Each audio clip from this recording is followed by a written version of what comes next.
I'm not going to the funeral. It's a waste of time. My husband called me 5 minutes before my father's funeral started. My father had always wanted a son, and he loved my husband very much. And yet, as soon as he was gone, my husband was acting unfaithful. For a second, I thought about yelling at him and ask him why. Like, why the hell could you treat me like this? How could you do this to my father? And such. But I didn't and told him instead, all right, that's fine with me. My husband was very surprised when I said that.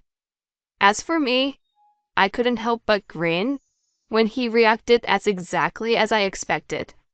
My name is Audrey. I'm 30 years old. I have been helping my father's company since I was in college. My father started his own business when I was 20. I was interested in running a company, and more importantly, I wanted to help my father. My mother passed away when I was in elementary school, and since then, my father and I had lived together, hand in hand. My father also took my mother's place and supported me through everything. When it was time for me to decide on the college career, my father told me for the first time that he was thinking of starting his own business. I chose to apply to a university that offered a degree in business administration. I passed, and 2 years later, my father started his own business. My college life was fulfilling, but I was more than happy to work with my father.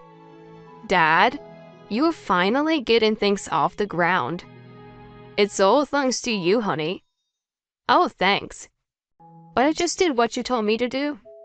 Yeah, you did. And you did it right away. That's the reason why we're doing so great now. Thank you, Audrey. When I graduated from college, I get a job at my father's company to learn more from him. I was excited about the prospect of being a full-fledged employee. He made great use of his contacts from his old company, and I made great use of mine from college, and we started to grow the membership. And the company grew in size. Thanks to the employees who agreed with my father's philosophy, the company's management became stable. And the company became a publicly listed company within 8 years of its establishment. And the president's office is magnificent and luxurious. When I saw my father looking out the window, he said to me, I'm so happy that I have come to this far. Dad, what are you talking about? Of course you can do anything. You're great. Haha. I was a rough kid before I met your mother, you know? I had a lot of problems back then. I got expelled from school. I was even taken care of by the police. Oh, you were? That's surprising. I guess it's because of your mom that I got to change. After I met your mother, many people helped me somehow, and then you were born. I saw tears in my father's eyes. Oh, is that so? Thank you for telling me. We chose your name together when you were in your mother's womb. We named you Audrey to make sure you would watch over me, because it means noble strength. Haha. Haha. I like the name Audrey. Thank you for giving me such a great name. Glad you like it. That means I'll have to protect the company with dignity and strength. We both laughed at my father's words. Then one day, a sales employee came to talk to me. Lately, there's been a guy hanging around in front of the entrance. I wonder if he's looking for someone. He's been showing up for the last week. Maybe I should go out on a limb and talk to him. Basically, I am a curious type. So, I decided to take action. He showed up again. Look. The employee pointed out the window and told me. The person looked tall and handsome from a distance. I thought to myself in amusement that I might have found someone special. I quickly went downstairs and went outside. And sure enough, the man approached me. Miss, are you an employee here? Yes, I am. Well, I was looking for you. Huh? Me? I made a pause in my voice. I saw you about a week ago in the park down the street, and I fell in love with you at first sight. I thought to myself, this person is a phony, and continued, you sure it's me? You must be joking, right? I'm serious. I couldn't sleep at night. That's why I'm here. It's sort of like stoking, you know? I know, but I really like you. I thought if I came to this company, hoping to find you. I see. The man nodded in front of me.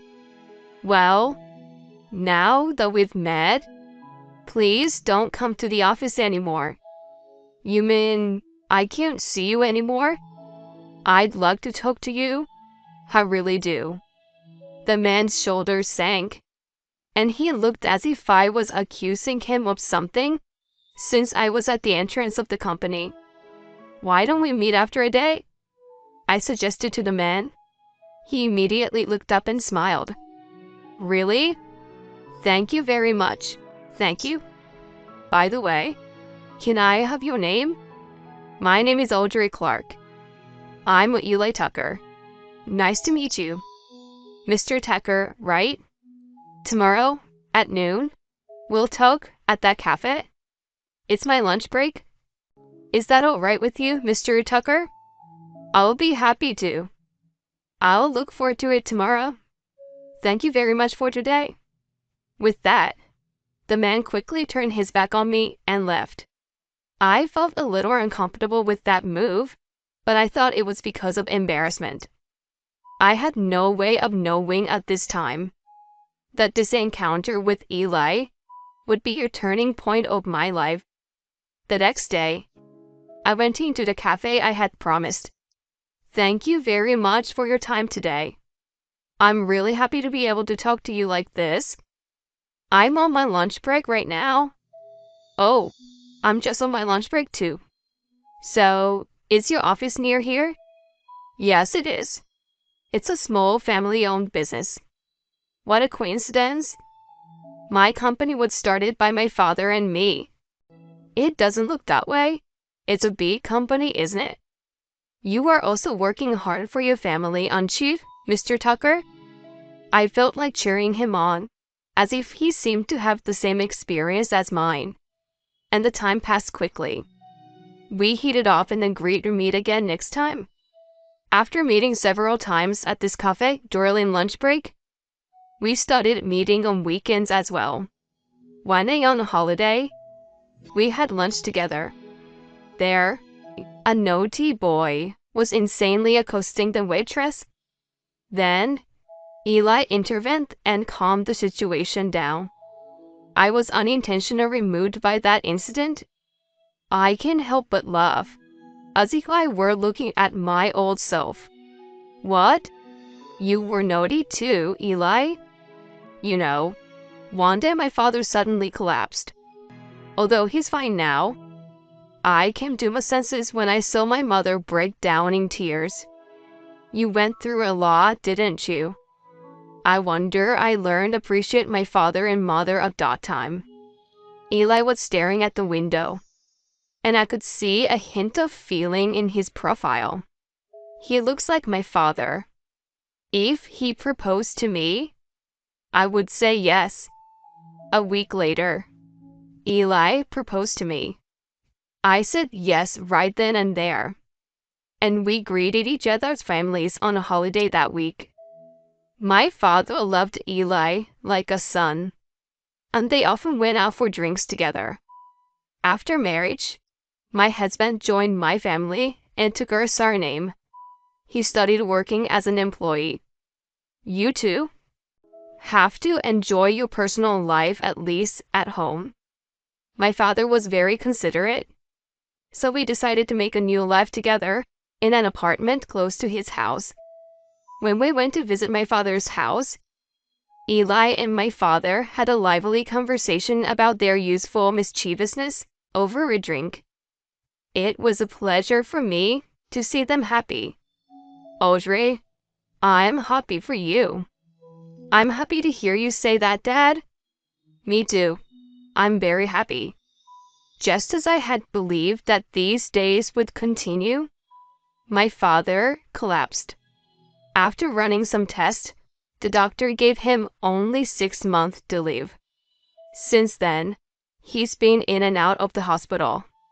At work, I've been struggling to fill the void left by my father's absence.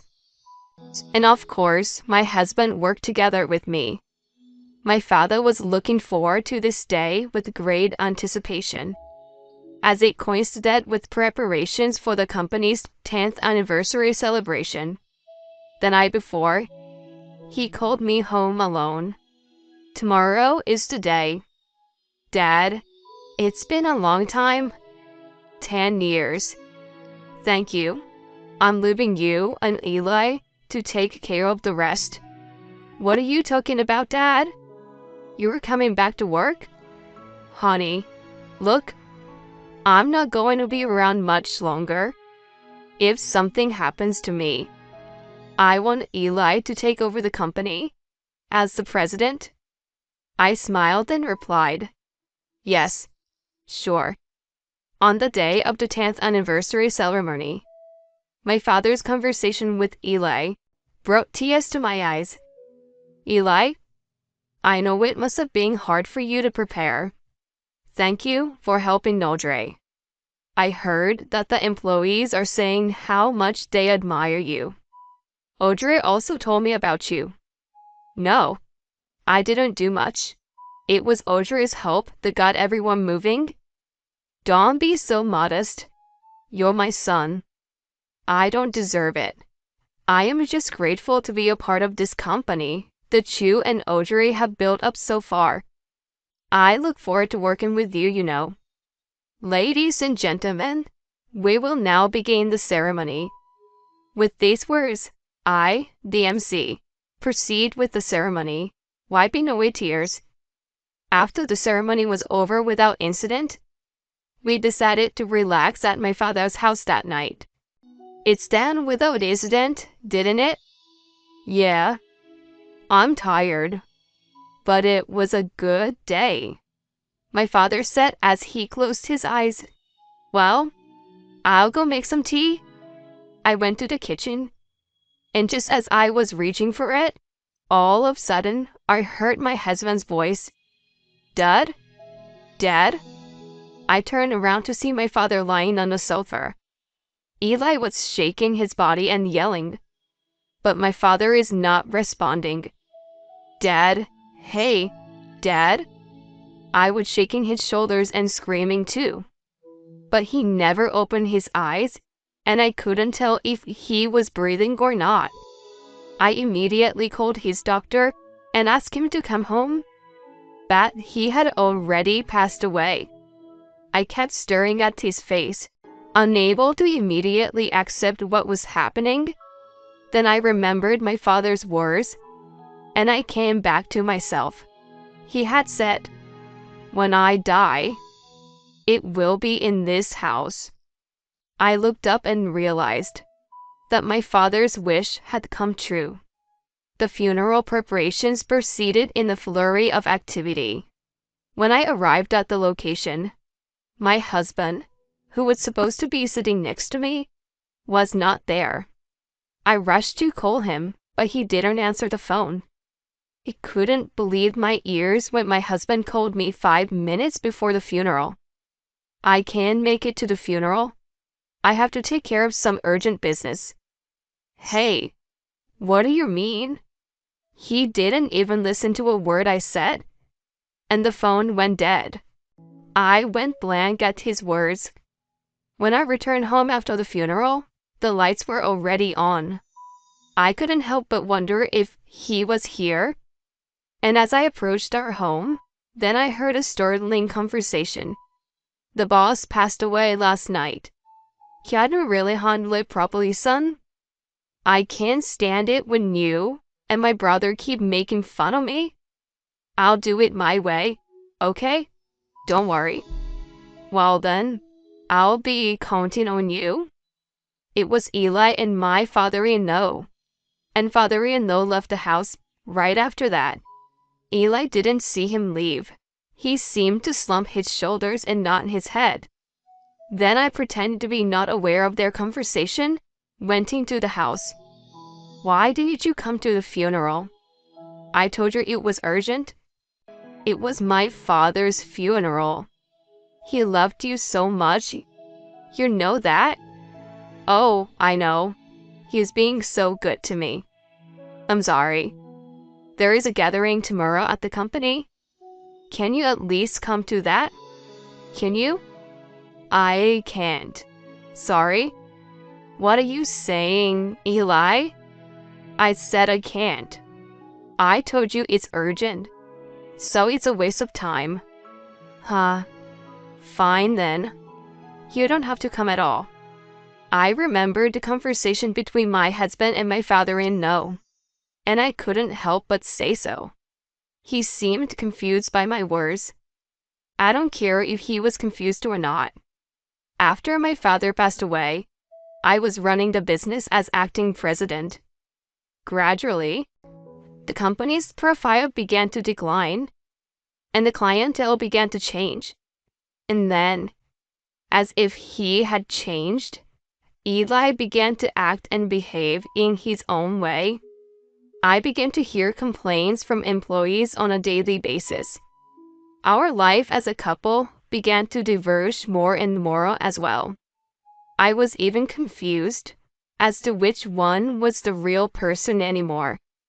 Anyway, as acting president, I was focusing my efforts on refining the company's management.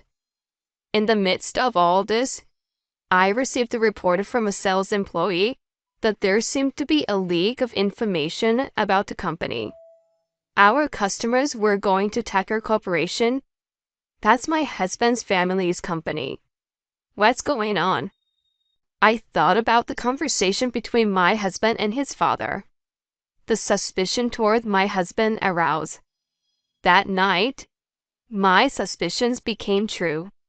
When I came home, my husband had come home before me, which was unusual, and there was a visitor. The visitor was my father-in-law. They were talking on the balcony and didn't seem to notice that I had come home. Good job, son. Our company is going through the roof now. I'll be useful too, you know. I didn't know you would sneak into the company and get information for me. Now, you and my brother will see me for the man I really am. After all, it was my husband who betrayed me. What are you guys talking about? They were so flustered by my sudden appearance that my father-in-law left quickly. The remaining husband immediately got down on his knees in front of me and started crying and telling me everything that had happened. I wanted to make my father and brother look up to me. They were always making fun of me for my bad behavior and bad grades, you know. That's why I have to leak the information. Is that why you met me? In the beginning, yes.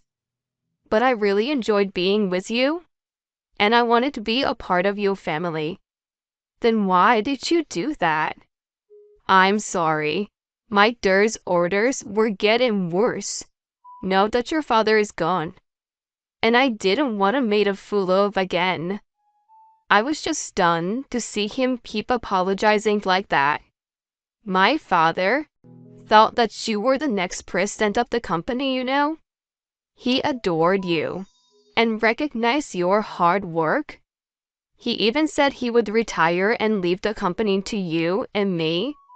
And you're the president? What? Oh no. I'm such an idiot. I know. I was going to tell you when the time was right.